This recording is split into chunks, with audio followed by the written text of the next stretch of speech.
In primetime news this evening, delays at the ports, why some custom brokers are upset. 34 Jamaican fishermen held in Colombia seeking assistance to get home. And 5 dead in 2 separate road crashes.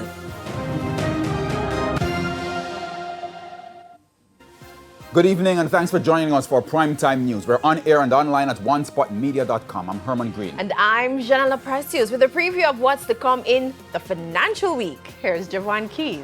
Thanks, Janela. The Bank of Jamaica says the country's financial system was generally stable at the end of August. I'll tell you more later on. All right, thanks, Javon. From Javon to Karen. Karen, what's coming up in sports? Well, Herman, a horse that was originally disqualified after finishing first past the post has now been reinstated after JRC's Board of Commissioners overturned the steward's original ruling. We will unpack those decisions later in the package.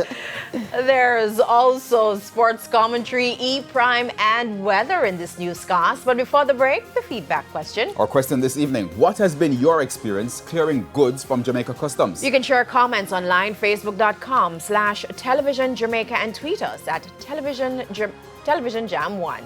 Please stay with us. Primetime News returns after this break.